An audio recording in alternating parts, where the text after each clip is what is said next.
ദൈവ തിരുനാമത്തിന് ഇന്നേക്കും മഹത്വം ഉണ്ടാകട്ടെ. വളരെ അനുഗ്രഹിക്കപ്പെട്ട ഒരു ആരാധനയിൽ പങ്കെടുക്കുവാൻ സ്വർഗത്തിലെ ദൈവം എന്നെ ഇവിടെയാക്കി തോർത്ത് ഞാൻ ദൈവത്തെ സ്തുതിക്കുന്നു, സ്തോത്രം ചെയ്യുന്നു. എനിക്ക് തോന്നുന്നു ഒത്തിരി വർഷങ്ങൾക്ക് ശേഷമാണ് തിരുമല ബ്രദർ അസംബ്ലിയിൽ നിങ്ങളോടൊത്ത് ആരാധിക്കാനായിട്ടൊരു ഭാഗ്യം കർത്താവ് നൽകിയത്. അനേകം മധുരിക്കുന്ന ഓർമ്മകൾ എൻ്റെ മനസ്സിലുണ്ട്. എല്ലാത്തിനും മഹത്വം കർത്താവിന് കൊടുക്കാം.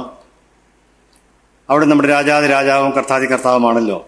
മഹത്വം മുഴുവനും എടുക്കുവാൻ, അത് സ്വീകരിപ്പാൻ യോഗ്യൻ നമ്മുടെ കർത്താവായ യേശുക്രിസ്തു മാത്രമാണ്. ഈ സ്കൂളിൽ പല പ്രാവശ്യം VBS നടന്ന് ഞാൻ ഓർക്കുന്നുണ്ട്. അതുപോലെ തന്നെ അനേക അനുഗ്രഹിക്കപ്പെട്ടതായ ഓർമ്മകൾ മനസ്സ് നിറയുന്നുണ്ട്. എല്ലാത്തിനായിട്ട് മഹത്വം കർത്താവിന് അർപ്പിക്കാം. ദൈവത്തെ സ്തുതിക്കുകയും ദൈവത്തെ മഹത്വപ്പെടുത്തുകയും ചെയ്യാം. റാന്നിയിൽ ജനിച്ചു വളർന്ന് തിരുവനന്തപുരത്ത് വെച്ച് രക്ഷിക്കപ്പെടുവാനിടയായ സംഭവം ഞാൻ ഓർക്കുകയാണ്. കർത്താവിനെ രക്ഷിതാവും കർത്താവുമായി സ്വീകരിക്കാനുള്ള ഭാഗ്യം കേരളത്തിൻ്റെ തലസ്ഥാനത്ത് വെച്ചാണ് എനിക്ക് സാധിച്ചത്. എനിക്ക് തോന്നുന്നു എൻ്റെ സാക്ഷ്യം ഞാൻ ഇതിനു മുൻപ് വ്യക്തിപരമായി പലരോട് പറഞ്ഞിട്ടുണ്ടെന്ന് ഞാൻ ഓർക്കുന്നു. കർത്താവിനെ രക്ഷിച്ചു. കർത്താവിൻ്റെ വയൽ പ്രദേശത്ത് ദൈവം ആക്കി വെച്ചിരിക്കുന്ന ഓർത്ത് ഞാൻ ദൈവത്തെ സ്തുതിക്കുന്നു, മഹത്വപ്പെടുത്തുന്നു. 1 മണിക്കൂർ സമയം നമ്മുടെ മുൻപിലുണ്ട്. പക്ഷെ അത്രയൊന്നും ഞാൻ സംസാരിക്കണമെന്ന് ആഗ്രഹിക്കുന്നില്ല. കർത്താവിൻ്റെ ആത്മാവ് നടത്തുന്ന പോലെ നിങ്ങളോടൊപ്പം, നിങ്ങളോട് ചേർന്ന് ദൈവവചനത്തിൽ നിന്ന് ചിന്തിക്കാമെന്നാണ് ഞാൻ ആഗ്രഹിക്കുന്നത്. എത്ര മാത്രം സ്തുതിച്ചാലും സ്തുതിയും സ്തോത്രം അർപ്പിച്ചാലും മതിയാകത്തില്ല നമ്മുടെ കർത്താവിനെ. അത്രയ്ക്ക് ആരാധനയ്ക്ക് യോഗ്യനാണ്. ഞാനിവിടെ ഇരുന്നപ്പോൾ ഓർക്കുകയായിരുന്നു, രക്ഷിക്കപ്പെട്ട് ദൈവസഭയുടെ അംഗമായി തീർന്ന ശേഷം നന്ദി നിറഞ്ഞ ഹൃദയത്തോട് കണ്ണിൽ നിന്ന് കണ്ണുനീര് വന്ന് അത് ദൈവത്തിന് മുൻപിൽ ഒരു യാഗമായി അർപ്പിച്ച് കർത്താവിനെ ആരാധിച്ച ദിവസങ്ങൾ ആദ്യ സമയങ്ങളുണ്ടായിരുന്നു. ഇവിടെ ഇന്ന് അതിന് സാധിച്ചു. അതോർത്ത് ഞാൻ ദൈവത്തെ മഹത്വപ്പെടുത്തുകയാണ്, ദൈവത്തെ സ്തുതിക്കുകയാണ്. പ്രത്യേകിച്ച് മുഖവരിയൊന്നും കൂടാതെ തന്നെ ദൈവദിനത്തിലേക്ക് നമുക്ക് തിരിയാം. ധന്യനായ പൗലോസ്ലീഹ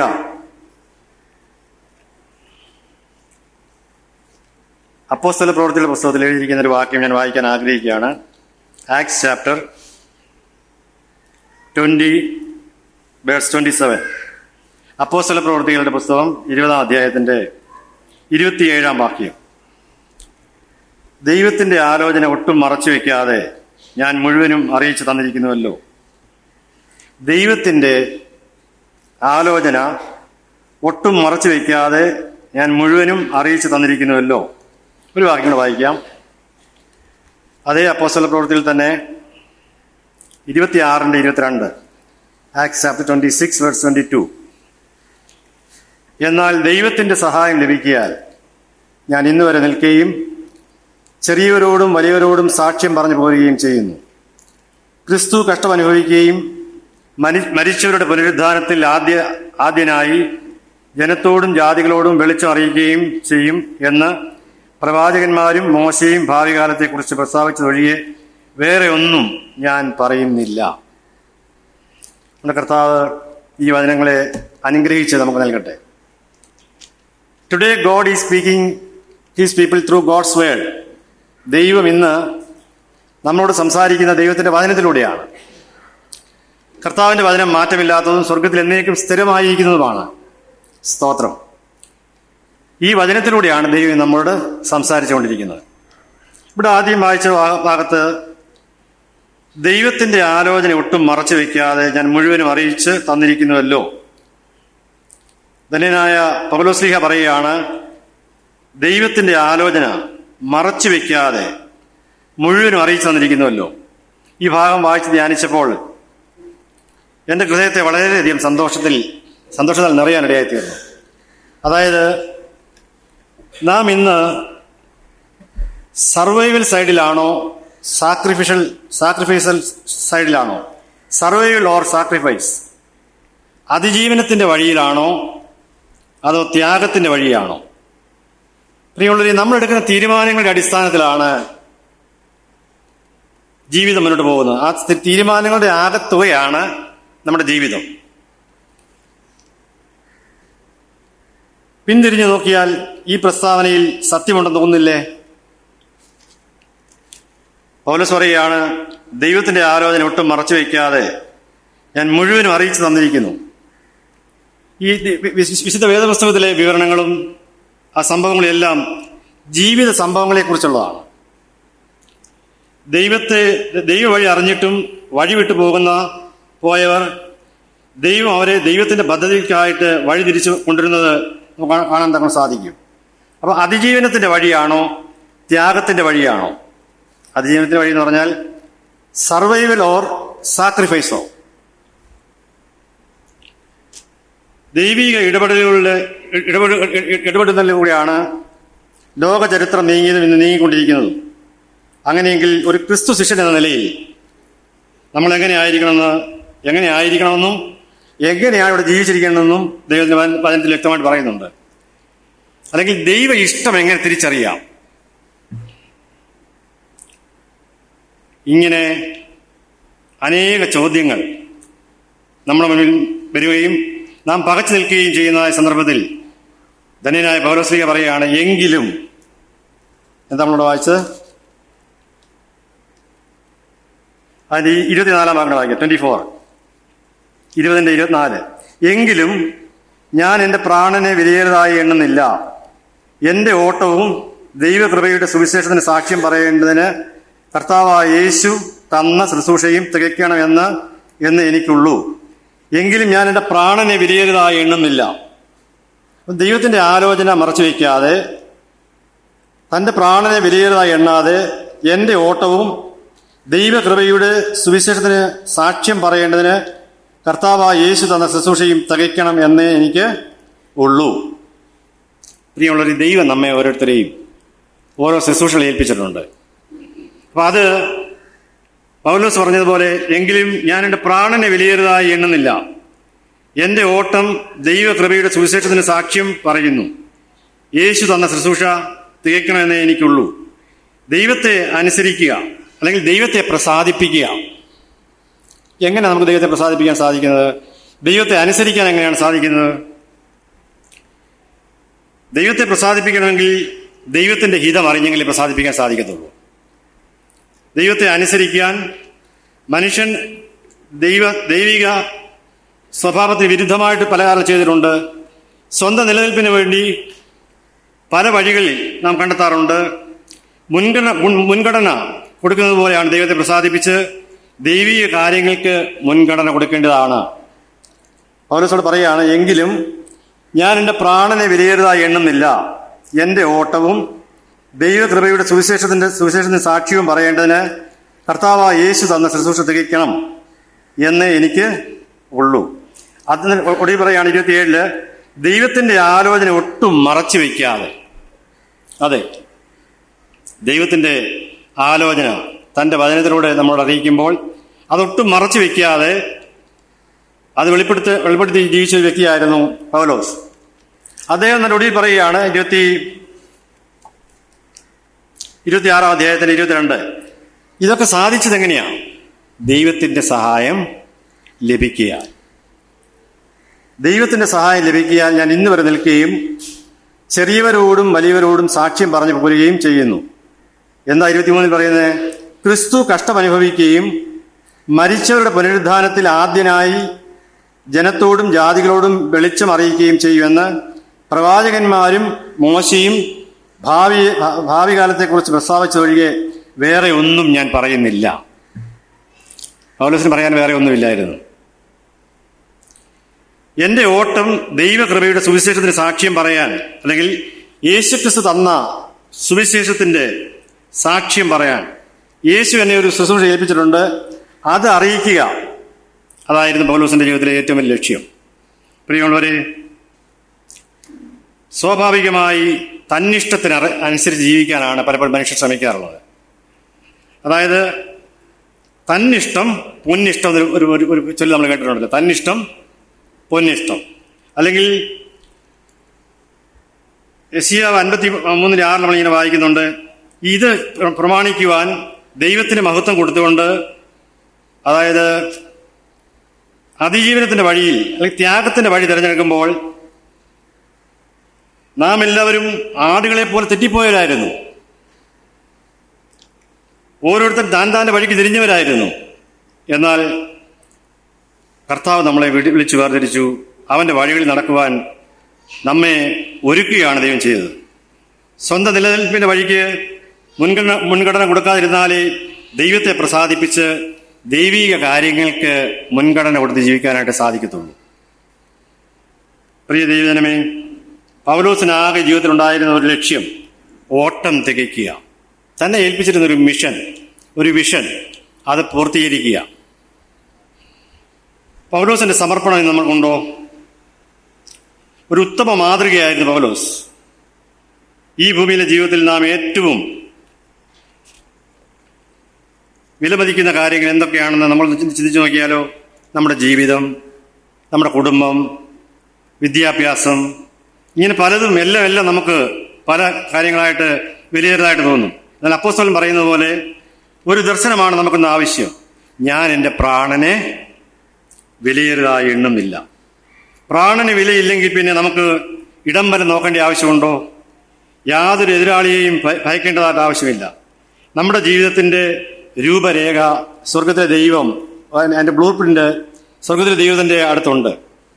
പൗലോസ് പറയുകയാണ്, ദൈവത്തിൻ്റെ സഹായം ലഭിക്കിയാൽ, കർത്താവിൻ്റെ സഹായം കൂടാതെ നമുക്ക് ആർക്കും ഒന്നും ചെയ്യാൻ സാധിക്കത്തില്ല.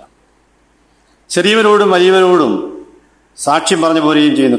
ക്രിസ്തു കഷ്ടം അനുഭവിക്കുകയും മരിച്ചവരുടെ പുനരുദ്ധാനത്തിൽ ആദ്യനായി ജനത്തോടും ജാതികളോടും വെളിച്ചം അറിയിക്കുകയും ചെയ്തുവെന്ന് പ്രവാചകന്മാരും മോശയും ഭാവി കാലത്തെക്കുറിച്ച് പ്രസ്താവിച്ചൊഴികെ വേറെ ഒന്നും ഞാൻ പറയുന്നില്ല. ഇതായിരിക്കട്ടെ നമ്മുടെ സാക്ഷ്യം. പലപ്പോഴും പരിമിതികളുള്ള മനുഷ്യന് പരിമിതികളില്ലാത്ത ദൈവത്തിൻ്റെ പ്രവൃത്തിയെ മനസ്സിലാക്കുവാൻ കഴിയുന്നില്ല. സകലത്തിൻ്റെയും ആദ്യവും അവസാനവും കാണുവാൻ കഴിയുന്ന ഒരേ ഒരാളേ ഉള്ളൂ. അതാരാ? നമ്മുടെ കർത്താവായ യേശു ക്രിസ്തു.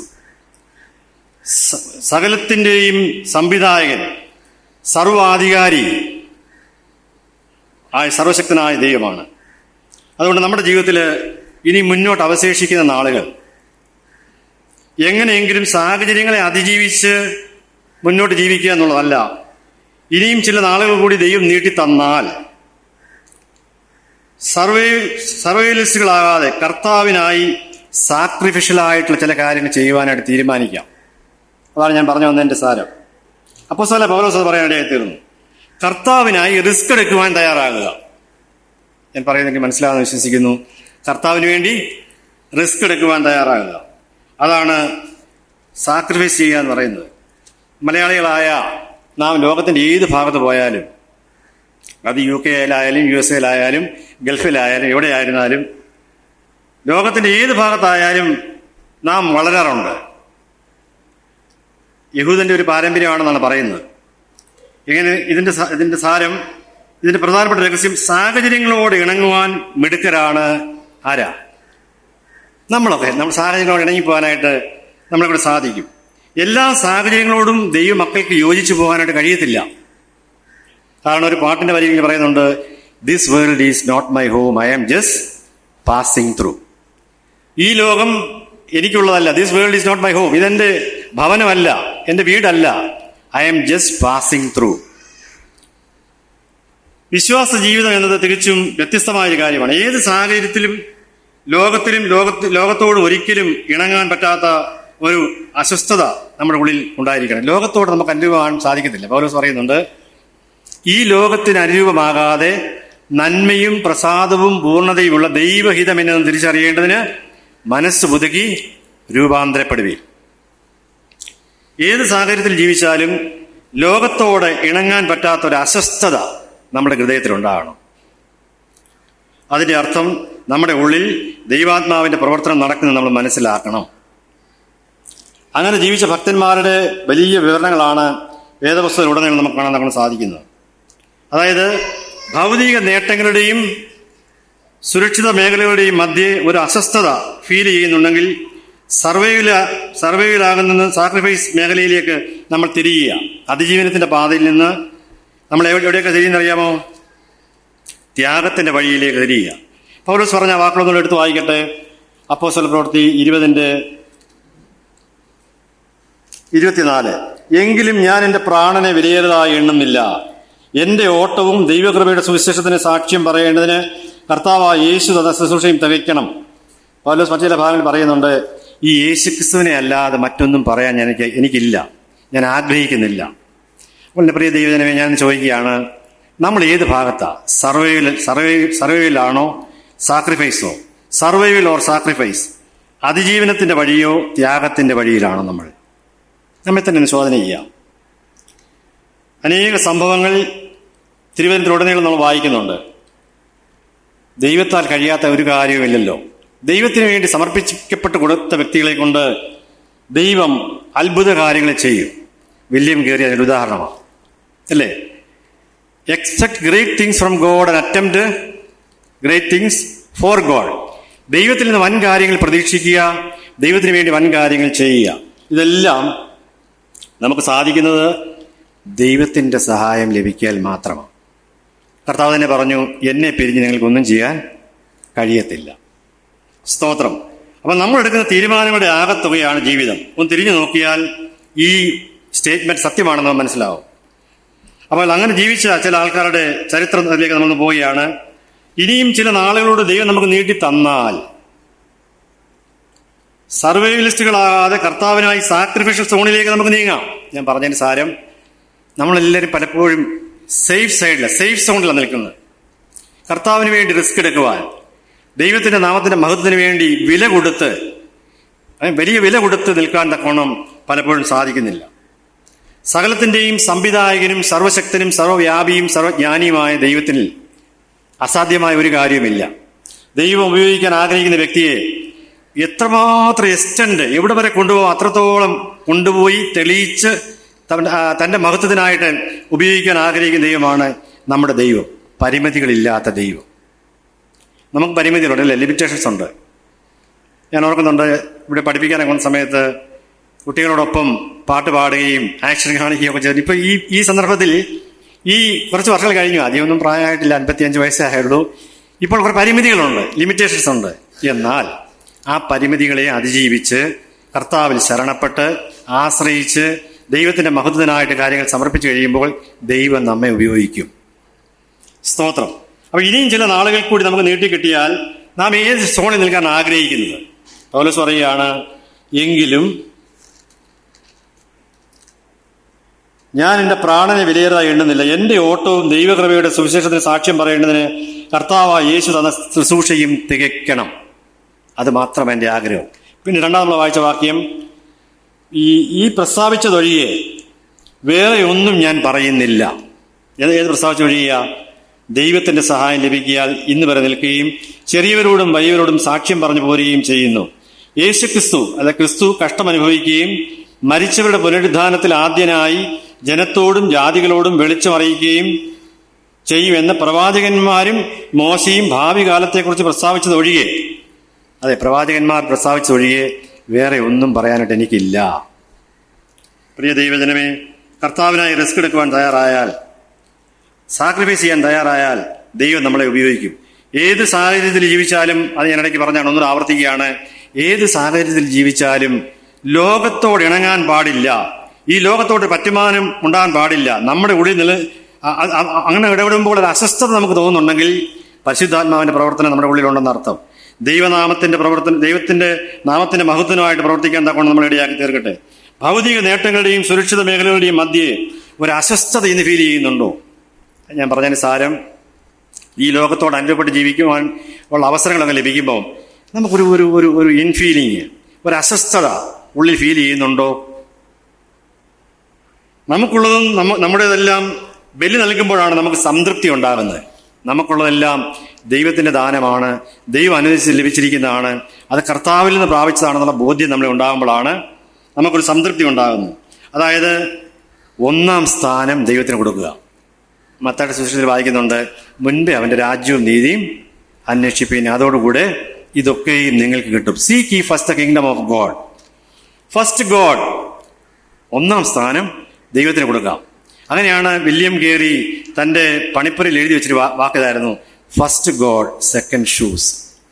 ആദ്യം ദൈവത്തിനുള്ള കാര്യങ്ങൾ ആദ്യം, രണ്ടാമതുമാണ് ഷൂവിന്റെ കാര്യം ചിന്തിക്കേണ്ടത്. അപ്പം സ്വന്തം വിവേകത്തിൽ ഊന്നാതെ നമുക്ക് വിനയപ്പെടാം. ഈ ലോകത്തിന് അനുരൂപപ്പെടാതിരിക്കുക. പാപത്തിൻ്റെ ഒരു പാട്ട് ഇങ്ങനെ ഉണ്ടല്ലോ, പാപത്തിനിച്ഛകൾ പാരിൻ പുകഴ്ചകൾ, പാപത്തിനിച്ഛകൾ പാരിൻ പുകഴ്ചകൾ, കൺമയയ്ക്കും കാഴ്ചകൾ വീഴ്ചകൾ, കൺമയയ്ക്കും കാഴ്ചകൾ, ഒന്നിലുമെന്മന വേദുമേ മയങ്ങിട, ഒന്നിലും അനാദിനാഥനേശു എൻ ധനം, അന്യനാം ഭൂവിലെന്നാൽ ധന്യനാം ഞാൻ ക്രിസ്തുവിൽ സദാ, അന്യനാം ക്രിസ്തുവിൽ സദാ. പാപത്തിന്റെ ഇച്ഛകള്, പാപത്തിന്റെ ഭോഗ കാഴ്ചകള്, ഇതെല്ലാം നമ്മൾ ദിനംതോറും കണ്ടുവരുന്നത്. ഇത് കണ്ടു കഴിയുമ്പോൾ പാപത്തോട് നോ കോംപ്രമൈസ് എന്ന് പറയാനുള്ളൊരു ഒരു ഒരു ധൈര്യം, ഒരു മനസ്സ് നമുക്കുണ്ടായിരിക്കണം. No compromise. ഈ ലോകത്തോട്, ലോകത്തിന്റെ പറ്റുമാനത്തോട് എനിക്ക് ഒരു നിലയിലും കോംപ്രമൈസ് ചെയ്യാൻ സാധിക്കത്തില്ല. അബ്രഹാമിന്റെയും ലോത്തിന്റെയും ജീവിതം അതിൻ്റെ ഉദാഹരണമാണ്. ലോത്ത് ഒരു സർവൈവലുകാരനായിരുന്നു. എങ്ങനെയെങ്കിലും അതിജീവിച്ച് കാര്യങ്ങളെ മുന്നോട്ട് കൊണ്ടുവന്നുള്ള ആഗ്രഹക്കാരനായിരുന്നു ആരാ? ലോത്ത്. എന്നാൽ അബ്രഹാം അതിന് നേരെ വിപരീതമായിരുന്നു അബ്രഹാമിന്റെ ജീവിതം. ഉൽപ്പത്തി പുസ്തകം 13-11-12 വാക്കുകൾ വായിക്കാം നമുക്ക്. ജെനസിസ് ചാപ്റ്റർ 13 വേഴ്സ് 11 and 12 ഒന്ന് വായിച്ചാൽ. ഉൽപ്പത്തി പുസ്തകം 13-11-12 വാക്യങ്ങൾ.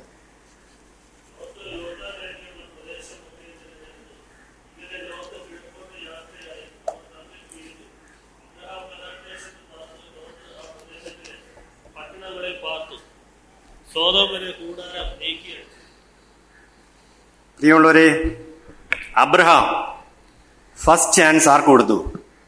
ലോത്തിന് കൊടുത്തു. നിനക്ക് ഇഷ്ടമുള്ളത് നീ തിരഞ്ഞെടുത്തു, അത് കഴിഞ്ഞ് ബാക്കിയുള്ളത് എനിക്ക് മതി. നീ ആദ്യം തിരഞ്ഞെടുത്തു എന്ന് ഒരു സർവൈവലുകാരനും പറയത്തില്ല. ഫസ്റ്റ് ചോയ്സ് നീ അങ്ങ് എടുത്തു ആരെങ്കിലും പറയുമോ? ഇല്ല, അങ്ങനെ പറയാറില്ല. എന്നാൽ ഫസ്റ്റ് ചാൻസ് ആരും കളയത്തില്ല. എന്നാൽ അബ്രഹാം ദൈവത്തിന് വേണ്ടി ഒരു വ്യത്യസ്ത നിലപാടാണ് എടുത്തത്. ആ വ്യത്യസ്ത നിലപാട് എങ്ങനെയായിരുന്നു വെച്ചാൽ, അബ്രഹാം കനാൻ ദേശത്ത് പാർത്തു എന്ന് ഒറ്റ വാക്കേ അവിടെ പറയുന്നുള്ളൂ അല്ലേ? അബ്രഹാം കനാൻ ദേശത്ത് പാർത്തു എന്ന ഒറ്റ വാക്കുകൊണ്ട് ആ ഭാഗം അവസാനിപ്പിക്കുക. എന്നാൽ ലോത്തിനെ സംബന്ധിച്ച് എങ്ങനെ? ലോത്ത് ആ പ്രദേശത്തിലെ പട്ടണങ്ങളിൽ പാർത്ത് സോദോം വരെ കൂടാരം മാറ്റി മാറ്റി നീക്കി അടിച്ചോണ്ടിരുന്നു. എന്നാൽ അബ്രഹാമിനോ വരണ്ട കനാനും കുറെ വാഗ്ദത്തങ്ങളും, അതാണ് അബ്രഹാമിന് ലഭിച്ചത്. ലോത്തിന്റെ ദൃഷ്ടിയിൽ ഭോഷനായി തോന്നിയാലും ദൈവത്തിന്റെ ദൃഷ്ടിയിൽ അബ്രഹാം മിടുക്കനായിരുന്നു. എങ്ങനെയെങ്കിലും അതിജീവിക്കാൻ ആഗ്രഹിക്കുന്നവർ സർവൈവലുകാരാണ്. ലോകപ്രകാരം ജീവിക്കുന്നവരാണ് അങ്ങനെയുള്ളവർ. ഏറ്റവും മുന്നിലത്തെ സീറ്റ്, കൂടുതൽ പ്രചാരം, ദൈവത്തോട് ആലോചന ചോദിക്കാതെ തിടുക്കം കാണിക്കുന്നവർ, ഇവരൊക്കെ ഇങ്ങനെയുള്ളവരാ? സർവൈവലുകാരാണ്. എന്നാൽ ത്യാഗപരമായി കൊടുക്കുകയും സാക്രിഫിഷ്യലി ദൈവത്തെ മാനിക്കുകയും ആരും അധികം അറിയാൻ ആഗ്രഹിക്കാതെ ദൈവത്തെ സ്നേഹിക്കുകയും ചെയ്യുന്നവരാണ് അങ്ങനെയുള്ളവരെ കർത്താവിന് ആവശ്യം. ഞാൻ പറഞ്ഞ് മനസ്സിലായെന്ന് വിശ്വസിക്കുന്നു. ത്യാഗപരമായി സാക്രിഫിഷ്യൽ ഗിവിങ്, സാക്രിഫിഷ്യൽ ലവ്, അത് ദൈവത്തിന് വായിക്കുന്നുണ്ടല്ലോ, എന്നെ മാനിക്കുന്നവരെ ഞാൻ മാനിക്കും. അതെ, അങ്ങനെ തന്നെ വളരെ വളരെ സത്യമാണത്. ദൈവത്തെ മാനിച്ചാൽ ദൈവം നമ്മെ മാനിക്കും. ആദ്യമായിട്ട് ഞാൻ എഴുതിയൊരു പാട്ടുണ്ട്, അതിലെ അവസാനത്തിൽ വരി ഇങ്ങനെയാണ്: വിശുദ്ധി ഭക്തിയുള്ളവരായി ദൈവത്തെ നാം ഇന്നു മാനിച്ചാൽ ദൈവം നമ്മെ മാനിക്കും ഇന്നുമെന്നും എന്നേക്കും. എത്രയോ സത്യമാണത്. ദാനിയേൽ അങ്ങനെ ചെയ്ത് ജീവിച്ച മാതൃകയുള്ള പുരുഷനായിരുന്നു. വിശുദ്ധി ഭക്തിയുള്ളവരായി ദൈവത്തെ നാം ഇന്ന് മാനിച്ചാൽ ദൈവം നമ്മെ മാനിക്കും. ദൈവം ആർക്കെങ്കിലും കടക്കാരനാണോ? ദൈവം ആർക്കും കടക്കാരനല്ല. അവനൊപ്പം പറയാൻ ഒരാളില്ല, അവനെപ്പോലെ ആരാധ്യനാരുമില്ല. സ്തോത്രം. അപ്പം കർത്താവിന് ഇങ്ങനെയുള്ളൊരു ആവശ്യം, ത്യാഗപരമായി കൊടുക്കുകയും അതുപോലെ തന്നെ സാക്രിഫിഷ്യലി ദൈവത്തെ മാനിക്കുകയും ആരും അധികം അറിയാൻ ആഗ്രഹിക്കാതെ ദൈവത്തെ സ്നേഹിക്കുകയും മാനിക്കുകയും ചെയ്യുന്നവരെയാണ് കർത്താവിന് ഇന്ന് ആവശ്യം. അപ്പോൾ നോക്കി, നമ്മുടെ സഹായം വരുന്നത് എവിടുന്നാണ്? ഈ ലോകത്തിലെ ബാങ്കിൽ നിന്നോ അല്ലെ പ്രത്യേക കമ്പനികളിൽ നിന്നോ പ്രത്യേക വ്യക്തികളിൽ നിന്നോ അല്ല. പിന്നെ എവിടെ നമ്മുടെ സഹായം വരുന്നത്? എൻ്റെ സഹായം ആകാശവും ഭൂമിയും നിർമ്മിച്ച യഹോവയെങ്കിൽ നിന്ന് വരുന്നു. നമ്മളിതിൻ്റെ ഉള്ളിലേക്ക് പ്രവേശിക്കുന്നതിന് മുമ്പ് സാധാരണ നാട്ടുനടപ്പനുസരിച്ച് ജീവിതം ക്രമീകരിക്കുന്നവരല്ല കർത്താവിൻ്റെ ശിഷ്യരാകുന്നു. നാട്ടുനടപ്പനുസരിച്ച് ജീവിക്കാൻ പറ്റത്തില്ല നമുക്ക്. ഒരു ജീവനുള്ളൊരു മീൻ ഒരിക്കലും ഒഴുക്കിന് അനുകൂലമായിട്ട് ഇരിക്കും ഇല്ല. ഒഴുക്കിനെതിരെ കഴിവുള്ള മത്സ്യം അല്ലെങ്കിൽ ജീവനുള്ള മത്സ്യം ഒഴുക്കിനെതിരെ നീന്തും. അതാണ് ദൈവം നമ്മളെ കുറിച്ച് ആഗ്രഹിക്കുന്നത്. ഈ ലോകത്തിന് അനുഭവപ്പെടാതെ നന്മയും പ്രസാദവും പൂർണ്ണതയുമുള്ള ദൈവഹിതം എന്നെ തിരിച്ചറിയേണ്ടതിന് മനസ്സ് പുതുക്കി രൂപാന്തരപ്പെട്ടുകൊണ്ടിരിക്കണം. അപ്പം കർത്താവിനായി ത്യാഗം സഹിക്കാൻ തയ്യാറുള്ള ആളുകളെയാണ്, അങ്ങനെയുള്ളവരാണ് ലോകത്തെ കീഴ്മേൽ മറിച്ചിട്ടുള്ളത്. അല്ലെ, അങ്ങനെയുള്ളവരാണ് 100 മേനി കൊയ്തിട്ടുള്ളത്. സാധാരണ വിശ്വാസികൾ ഈ ലോകത്തിൽ സർവൈവ് ചെയ്യാനായിട്ട് ബന്ധപ്പെടുമ്പോൾ അസാധാരണക്കാരായ ആൾക്കാർ അവരെന്ത് ചെയ്യും? അവനാൽ ലോകം എനിക്കും ഞാൻ ലോകത്തിനും ക്രൂശിക്കപ്പെട്ടിരിക്കുമെന്ന് പ്രഖ്യാപിച്ചുകൊണ്ട് മുന്നോട്ട് പോകും. മോശയുടെ ജീവിതത്തിലേക്ക് വരാം. മോശ നമ്മൾ വായിക്കുന്നത് എബ്രായർ 11:24-25 വാക്കുകൾ വായിക്കാമോ? Hebrews chapter 11:24-25. മോശ താൻ വളർന്നപ്പോൾ പാപത്തിന്റെ തൽക്കാല ഭോഗത്തെക്കാളും ദൈവജനത്തോടൊപ്പം കഷ്ടം അനുഭവിക്കുന്നത് യുക്തമെന്ന് തിരഞ്ഞെടുത്തു. അതായത് മോശയ്ക്ക് കൊട്ടാരത്തിൽ അതിജീവിക്കാൻ സാധിക്കുമായിരുന്നു, സർവൈവ് ചെയ്യാൻ സാധിക്കുമായിരുന്നു. ഫറവോയെ സ്വാധീനിച്ച് യഹൂദന്മാരുടെ ശമ്പളം വേണേ കൂട്ടാമായിരുന്നു, മോശയ്ക്ക് പറഞ്ഞു വേണേ കൂട്ടാമായിരുന്നു. എന്നാൽ ഞാൻ ഈ കൊട്ടാരത്തിൽ ഒരു ഇടനിലക്കാരനായി കഴിയുന്നതായിരിക്കും നല്ലതെന്നൊക്കെ ചിന്തിച്ചിട്ടുണ്ടായിരിക്കാം. എന്നാൽ ദൈവഹിതം എന്തെന്ന് ചിന്തിച്ചിട്ട് മോശ കൊട്ടാരത്തിൽ തുടർന്നില്ല. ഒന്ന് വായിക്കാം ഭാഗം. എബ്രായർ 11:24-25. മോശ താൻ വളർന്നപ്പോൾ വിശ്വാസത്താൽ മോശതാൻ വളർന്നപ്പോൾ പാപത്തിന്റെ തൽക്കാല ഭോഗത്തെക്കാളും ദൈവജനത്തോടുകൂടി കഷ്ടം അനുഭവിക്കുന്നത് തിരഞ്ഞെടുത്തു. അതെ, ദൈവജനത്തോടൊപ്പം കഷ്ടം സഹിക്കുന്നത് തിരഞ്ഞെടുത്തു. അതുകൊണ്ട് സ്വർഗത്തിലെ ദൈവം തന്നെ ഒരു സർട്ടിഫിക്കറ്റ് മോശയ്ക്ക് കൊടുത്തു. എന്താ കൊടുത്തെന്ന് അറിയാമോ? ദൈവം കൊടുത്ത സർട്ടിഫിക്കറ്റ് എന്താ? എൻ്റെ ദാസനായ Mosha, my beloved son servant Moses. മോശയെ പോലെ സൗമ്യനാരുമില്ല എന്ന് പറഞ്ഞു. അതുപോലെ തന്നെ ദൈവം ഇറങ്ങി വന്ന് ഒരു ചുംബനം കൂടെ കൊടുത്തിട്ടായിരിക്കണം മോശയെ അടക്കിയത് എനിക്ക് തോന്നുന്നു. നമുക്ക് ആ കറക്റ്റ് പ്ലേസ് എവിടെയെന്ന് അറിയത്തില്ലെങ്കിലും ദൈവമാണ് മോശയുടെ ശവസംസ്കാര ശുശ്രൂഷ നടത്തിയത്. ഇനിയും മറ്റൊരു ഉദാഹരണം ബൈബിളിലുണ്ട്. ഉൽപ്പത്തി 39:8, 9, 10 വാക്യങ്ങൾ. പോത്തിഫറുടെ ഭാര്യയുമായിട്ടുള്ള അടുപ്പത്തിലൂടെ ഉന്നതങ്ങളിൽ എത്താമെന്നൊക്കെ വേണമെങ്കിൽ ഉൽപ്പത്തി ജെനസിസ് ചാപ്റ്റർ 39, 8, 9, 10, 12 വേഴ്സ്. അപ്പം പോത്തിഫറുടെ ഭാര്യയുമായിട്ടുള്ള അടുപ്പത്തിലൂടെ ഉന്നതങ്ങളിൽ എത്താമെന്ന് ജോസഫ് ചിന്തിച്ചില്ല. അവളെ അനുസരിച്ച് എങ്ങനെയെങ്കിലും അവിടെ അതിജീവിച്ചാൽ, അല്ലെ സർവൈവ് ചെയ്താൽ ഭാവിയിലേക്കുള്ള ദൈവിക പദ്ധതികൾക്ക് ഒരു നല്ല അവസരം ഉണ്ടാകുമെന്ന് സ്വപ്നത്തിൽ പോലും ജോസഫ് ചിന്തിച്ചിട്ടില്ല. എത്രയോ അത്ഭുതകരമായ കാര്യം അത്. ജോസഫ് തികച്ചും ഒരു സാക്രിഫൈസുകാരനായിരുന്നു.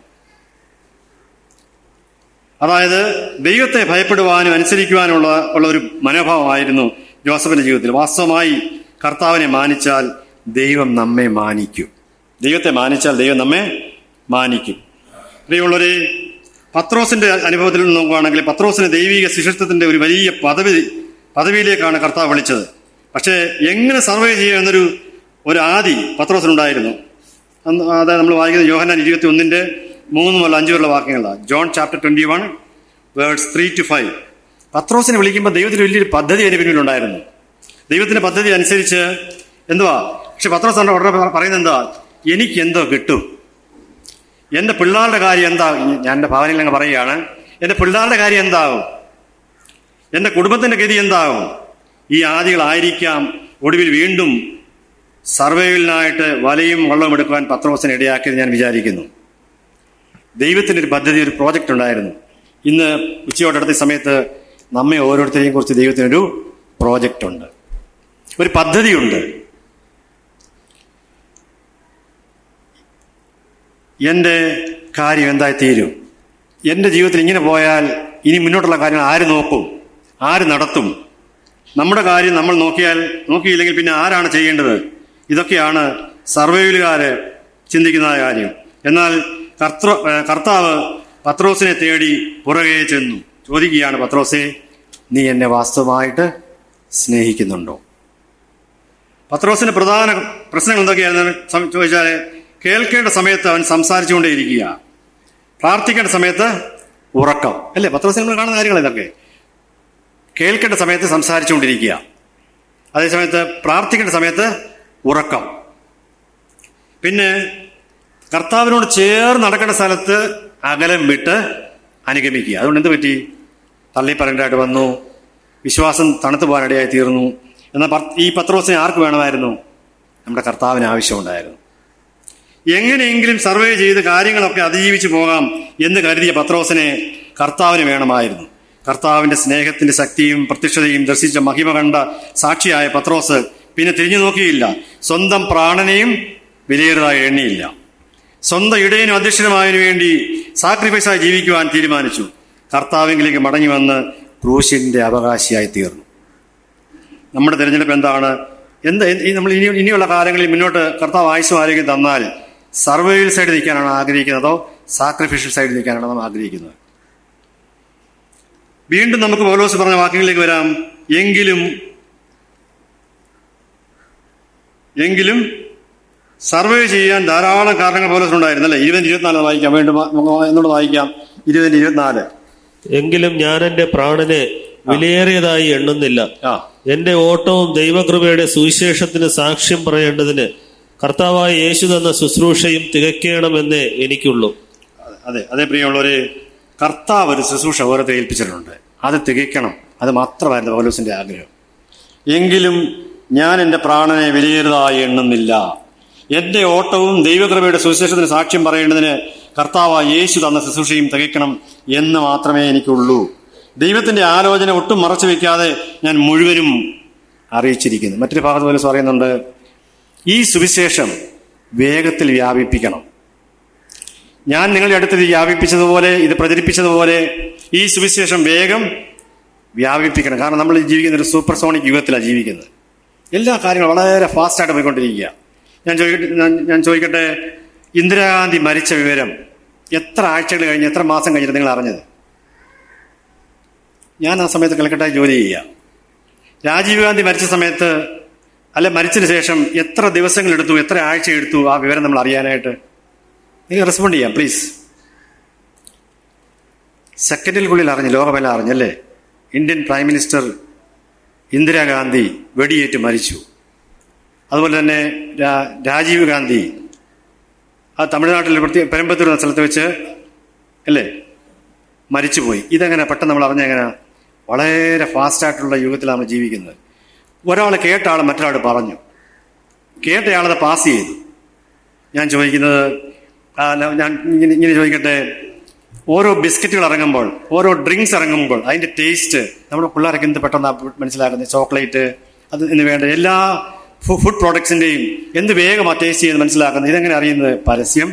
ഒരാൾ അറിഞ്ഞത് മറ്റൊരാൾ പറഞ്ഞുകൊണ്ടേയിരിക്കുക. ഞാൻ ചോദിക്കുന്ന ഇതാണ്, ഈ ഇന്ദിരാഗാന്ധിയെക്കാട്ടിലും ചെറിയ ആളാണോ നമ്മുടെ കർത്താവായ യേശു ക്രിസ്തു? അവൻ എത്ര ഉന്നതനാണ്, എത്ര വലിയവനാണ്! ക്രിസ്തു യേശു തിരുവെഴുത്തിൽ പ്രകാരം മരിച്ചു, അടക്കപ്പെട്ട് ഉയർത്തെഴുന്നേറ്റിരിക്കുന്ന വിശ്വാസിയും എല്ലാവരും അംഗീകരിപ്പാൻ യോഗ്യമായ വചനം തന്നെ. ഇന്നും ഈ കേരളത്തിന്റെ ചില സ്ഥലങ്ങളിൽ യേശുക്രിസ്തു മാത്രമാണ് ഏക സത്യദൈവമെന്ന് അറിയാത്തൊരു എത്രയോ പേരുണ്ട്. അതിന്റെ ആരുടെ മിസ്റ്റേക്ക് ഉണ്ടെങ്കിൽ ഇത് അറിയാൻ താമസിക്കുന്നത്? നമ്മെ ഏൽപ്പിച്ചിരിക്കുന്നത് അല്ലേ? ഈ സുവിശേഷം പാസ് ചെയ്യാനായിട്ട്, ഗോ ആൻഡ് സ്പെൽ, പോയി പറയുവാനായിട്ട് ഏൽപ്പിച്ചിരിക്കുന്ന ആരെയാ? തന്റെ രക്തത്താൽ വീണ്ടെടുക്കപ്പെട്ട തന്റെ ജനത്തെയാണ്. നാം ഇത് പറഞ്ഞില്ലെങ്കിൽ പിന്നെ ആര് പറയും? സ്വർഗത്തിലൊരു നിശബ്ദത ഉണ്ടായെന്ന് അങ്ങനെ ഭാവനയിൽ ഒരാൾ പറഞ്ഞ ഞാൻ ഓർക്കുന്നുണ്ട്. കർത്താവായ യേശു ക്രിസ്തു മരിച്ചു അടക്കപ്പെട്ട് 3-ാം നാൾ ഉയർത്തെഴുന്നേറ്റ് സ്വർഗത്തിലേക്ക് കയറിപ്പോയപ്പോൾ അവിടെ ഒരു ഡിസ്കഷൻ, കർത്താവേ അങ്ങ് ചെയ്ത ഈ കാര്യങ്ങളൊക്കെ എങ്ങനെയാണ്, ഇത് ആരെ ഏൽപ്പിച്ചിട്ടാണ് പോകുന്നത്? കർത്താവ് പറയുന്നു, ഒരു ഭാവനയാണത്, എൻ്റെ ശിഷ്യന്മാരെ ഏൽപ്പിച്ചിട്ട് ഞാൻ പോകുന്നത്. അവരിത് പറഞ്ഞില്ലെങ്കിൽ എന്താകും? അവരിത് പറഞ്ഞില്ലെങ്കിൽ വേറെ മാർഗമൊന്നുമില്ല. കർത്താവ് പറഞ്ഞെന്താ? നിങ്ങൾ ഭൂലോകമൊക്കെയും പോയി സകല സൃഷ്ടിയോടും സുവിശേഷം അറിയിപ്പി. ഞാനോ ലോകാവസാനത്തോളം എല്ലാ നാളും നിങ്ങളോട് കൂടെ ഉണ്ട്. ഫുൾ അതോറിറ്റിയുള്ള, ഫുൾ പവറുള്ള സർവശക്തനായ ദൈവം, സർവജ്ഞാനിയായ ദൈവം വലിയൊരു ഒരു മിഷൻ നമ്മളെ ഏൽപ്പിച്ചിരിക്കുക. നിങ്ങൾ പോകുവി, ഞാനോ ലോകാവസാനത്തോളം എല്ലാ നാളും നിങ്ങളുടെ കൂടെ ഉണ്ടായിരിക്കും. അങ്ങനെ പറഞ്ഞ് ധൈര്യപ്പെടുത്തിയ ആളാണ് കർത്താവ്. പറഞ്ഞു, ഞാൻ നിങ്ങളുടെ കൂടെയുണ്ട്. എബ്രായർ 13:5 വായിക്കുന്നുണ്ട്, ഞാൻ നിന്നെ ഒരു നാളും കൈവിടുകയില്ല, ഉപേക്ഷിക്കുകയുമില്ല. ഇത്ര അധികാരമുള്ള, ഇത്ര സർവശക്തനായ ദൈവം നമ്മുടെ കൂടെ ഉള്ളപ്പോൾ നാം ഇത് അറിയിച്ചില്ലെങ്കിൽ, ഞാൻ മുമ്പേ പറഞ്ഞതുപോലെ പ്രധാനപ്പെട്ട ആൾക്കാർക്ക് വെടിയേൽക്കുക, ഉപദ്രവേൽക്കുക എന്നൊക്കെ ടി വിയിൽ കൂടിയും പത്രദ്വാരയൊക്കെ നമ്മൾ വേഗം ഈ ന്യൂസ് അറിയുന്നുണ്ട് അല്ലേ? എന്നാൽ ഗുഡ് ന്യൂസ് കുറഞ്ഞതായിട്ടാണോ ഇന്നും അറിയാനായിട്ട് വൈകുന്നത്? അതിൻ്റെ പോരായ്മ ആരുടെ ഭാഗത്താ? നമ്മുടെ ഭാഗത്താണ്. നാം ഇത് അറിയിച്ചില്ലെങ്കിൽ അറിയിക്കുവാൻ വേറെ ദൈവത്തിന് അനേക പദ്ധതികളുണ്ട്. ഞങ്ങൾ ആകാശ നക്ഷത്രങ്ങളെ കൂട്ടിവെച്ച് യോഹന്നാൻ 3:16 ആകാശമാണ് എഴുതി കാണിക്കാൻ പറ്റും. പക്ഷെ ദൈവം ചെയ്തോ? ഇല്ല. പ്രിയമുള്ളവരെ, അപ്പോസ്തല പ്രവൃത്തിയിൽ നമ്മൾ വായിച്ച പോലെ പത്രോസ് പറയുകയാണ്, എന്നാൽ ഈ സത്യം ഞാൻ ഒട്ടും മറച്ചു വയ്ക്കാതെ അറിയിച്ചു. എങ്കിലും അതറിയിക്കുന്നതിന് ഞാൻ എൻ്റെ പ്രാണനെ വിലയേറിയതായി എണ്ണുന്നില്ല. എൻ്റെ ഓട്ടവും ദൈവകൃപയുടെ സുവിശേഷത്തിന് സാക്ഷ്യം പറയേണ്ടതിന് കർത്താവായ യേശു എന്ന ശുശ്രൂഷയും തികയ്ക്കണം എന്ന് എനിക്കുള്ളൂ. അപ്പം ദൈവത്തിൻ്റെ ആലോചന ഒട്ടും മറച്ചു വയ്ക്കാതെ അറിയിച്ച വ്യക്തിയായിരുന്നു പത്രോസ്, പൗലോസ്. ഇവരുടെ ജീവിതം കൊണ്ട് വലിയ വലിയ കാര്യങ്ങൾ സാധിക്കുവാൻ കൊണ്ട് ദൈവത്തിനിടയായി തീർന്നു. നമ്മൾ സ്വന്തം പ്രാണനെ വിലയേറിയതായി കാണാൻ പാടില്ല. സ്വന്തം ഇടയനും അധിഷ്ഠനുമായതിനു വേണ്ടി സാക്രിഫൈസായി ജീവിക്കാൻ തീരുമാനിച്ചാൽ കർത്താവിലേക്ക് മടങ്ങി വന്ന് ക്രൂസിന്റെ അവകാശിയെ തീരാൻ സാധിക്കും. അപ്പം വീണ്ടും അവിടെ വായിക്കുകയാണ്, പൗലോസിനുണ്ടായിരുന്ന ഒരു പ്രത്യേകത, ദൈവത്തിൻ്റെ സഹായം അദ്ദേഹത്തിന് ലഭിച്ചിരുന്നു. ചെറിയവരെ കണ്ട ചെറിയവരോടും വലിയവരോടും, ഇതെൻ്റെ ഒരു സാക്ഷ്യമായിട്ട് ഞാൻ പലയിടത്തും പറഞ്ഞിട്ടുണ്ട്. ദൈവത്തിൻ്റെ സഹായം ലഭിക്കിയാൽ ചെറിയവരോടും വലിയവരോടും സാക്ഷ്യം പറഞ്ഞു പോരുകയും ചെയ്യുന്നു. അതാണ് നമ്മളെ ഏൽപ്പിച്ചിരിക്കുന്നത്. നാം അത് ചെയ്തില്ലെങ്കിൽ വേറെ മാർഗമൊന്നുമില്ല. ഈ ലോകത്തിൽ ഉള്ള ആൾക്കാരെക്കാളും ചെറിയവരായിട്ടല്ല ക്രിസ്തുയേശു, അല്ലെ, സുവിശേഷത്തിന്റെ മർമ്മം. ക്രിസ്തുയേശു തിരുവഴുത്തിൽ പ്രകാരം മരിച്ചു, അടക്കപ്പെട്ടു, 3-ാം നാൾ ഉയർത്തെഴുന്നേറ്റെന്നുള്ള സത്യം ഇന്നും കേരളത്തിലെ, ഞാൻ പോയി പ്രവർത്തിക്കുന്ന സ്ഥലമുണ്ട്, മാങ്കുളം എന്ന സ്ഥലം. മാങ്കുളം അതായത് മൂന്നാറിന് അടുത്താണ്. അവിടെയും ചില ആൾക്കാർ പറയുന്നത് ഇങ്ങനെയാണ്, ജീസസ് ക്രൈസ്റ്റ്, യേശു സ്വാമിയോ, അവരെ മറ്റുള്ള സ്വാമികളുടെ കൂട്ടത്തിലൊരാളാണ്. അങ്ങനെ വിശ്വസിക്കുന്നുണ്ട്. അങ്ങനെ അത്രേ അവർക്ക് മനസ്സിലായിട്ടുള്ളൂ. എന്നാൽ മറ്റൊരുത്തരും രക്ഷയില്ല. നാം രക്ഷിക്കപ്പെടുവാൻ ആകാശത്തിന്റെ കീഴിൽ മനുഷ്യരുടെ ഇടയിൽ നൽകപ്പെട്ട വേറെ ഒരു നാമവുമില്ല. ആ യേശു ക്രിസ്തു ഇന്നലെയും ഇന്നും എന്നേക്കും അനന്യനാണ്, മാറ്റമില്ലാത്ത ആളാണ്. അപ്പോൾ അത് ഏൽപ്പിച്ചിരിക്കുന്നത് നമ്മളെ, ഈ സാധുക്കളായ മൺതരികളായ നമ്മയാണ്. പത്രോസിനെ കർത്താവിന് വേണമായിരുന്നു. ആ കർത്താവിന്റെ സ്നേഹത്തിന്റെ ശക്തിയും പ്രത്യക്ഷതയും ദർശിച്ച മഹിമങ്ങളുടെ സാക്ഷിയായി പത്രോസ് മുന്നോട്ട് പോകാൻ തക്കവണ്ണം തീർന്നു. പിന്നീട് ഒരു തിരിഞ്ഞുനോട്ടം പത്രോസിനുണ്ടായിട്ടില്ല, ഉണ്ടോ? ഇല്ല. അവൻ സ്വന്തം പ്രാണനെ പോലും വിലയേറിയതായി എണ്ണുവാൻ കഴിയാതെ സ്വന്തം ഇടയനും അധ്യക്ഷനുമായതിനു വേണ്ടി സാക്രിഫൈസായി ജീവിക്കുവാനായിട്ട് പത്രോസ് തീരുമാനിച്ചു. അപ്പൊ എങ്ങനെയെങ്കിലും സർവൈവ് ചെയ്ത് കാര്യങ്ങളൊക്കെ അതിജീവിച്ച് പോകാമെന്ന് കരുതിയ പത്രോസിനെ ദൈവത്തിന് വേണമായിരുന്നു. ദൈവത്തിന്റെ സഹായം ലഭിക്കിയാൽ അദ്ദേഹം പറയുകയാണ്, ഞാൻ ഇന്ന് വരെ നിൽക്കുകയും ചെറിയവരോടും വലിയവരോടും സാക്ഷ്യം പറഞ്ഞു പോരുകയും ചെയ്യുന്നു. കർത്താവിനായി സാക്രിഫൈസ് ചെയ്യാൻ സ്വയം തയ്യാറാണോ നിങ്ങൾ? പ്രിയമുള്ളവരെ, കർത്താവ് പൗലോസ് തുണ നിന്നു. വീണ്ടും പൗലോസ് പറയുകയാണ്, ക്രിസ്തുവിന്റെ ജനനം, ജീവിതം, കഷ്ടത, മരണം, പുനരാഗമനം ഇവയൊഴികെ വേറെ ഒന്നും ഞാൻ പറയുന്നില്ല. നമുക്കും ഈ ലോകത്തോട് പറയാനുള്ളത്, എൻ്റെ കർത്താവായ യേശു ക്രിസ്തു, എൻ്റെ രാജാവ്, അദ്ദേഹം മരിച്ചു, അടക്കപ്പെട്ടു, 3-ാം നാൾ ഉയർത്തെഴുന്നേറ്റ ആളാണ്. ഇന്നും ജെറുസലേമില് ആ കല്ലറയുടെ സൈഡിൽ എഴുതി വെച്ചിട്ടുണ്ട്, he is not here, he is risen. അവൻ ഇവിടെ ഇല്ല, അവൻ ഉയർത്തെഴുന്നേറ്റിരിക്കുന്നു. പ്രിയമുള്ള ദൈവജനമേ, നമുക്കും നമ്മുടെ സർവൈവൽ സോണിൽ നിന്ന് സാക്രിഫിഷ്യൽ സോണിലേക്ക് വരാം. ദൈവത്തിൽ ആശ്രയിച്ച് നീങ്ങാം. കർത്താവ് കൃപ തരും. കർത്താവിന്റെ മുഖം ഏറ്റുകൊണ്ട് കർത്താവിൽ നിന്ന് പഠിക്കാനായിട്ട് ഇടയായി തീരട്ടെ. അതുപോലെ തന്നെ നമുക്ക് സമാധാനം, ശാന്തിയും ലഭിക്കും. ക്രൂശ് എടുത്തുകൊണ്ട് കർത്താവിനെ അനുഗമിച്ചാൽ സമാധാനവും ശാന്തിയും ഒക്കെ നമുക്ക് ലഭിക്കും. അങ്ങനെ ജീവിച്ച ഒരു വ്യക്തിയായിരുന്നു പത്രോസ്, പൗലോസ്, അതുപോലെ കർത്താവിന്റെ ശിഷ്യന്മാരിൽ പലരും. പിന്നെ ഞാൻ ഇടയ്ക്ക് സൂചിപ്പിച്ചതുപോലെ ദാനിയേൽ അങ്ങനെ ജീവിച്ചു. അതായത് അദ്ദേഹം ഹൃദയത്തിലൊരു കാര്യം നിശ്ചയിച്ചിരുന്നു, ഈ ലോകത്തിന് അനുരൂപമായിട്ട് പറ്റുമാനപ്രകാരം ഞാൻ ജീവിക്കത്തില്ല എന്ന്. അദ്ദേഹം വളരെ ബോൾഡ് ഡിസിഷൻ എടുത്തു. No compromise with the world. ലോകത്തോട്, രാജാവിനോട് എനിക്ക് യാതൊരു കോംപ്രമൈസ് ചെയ്യാൻ സാധിക്കത്തില്ല.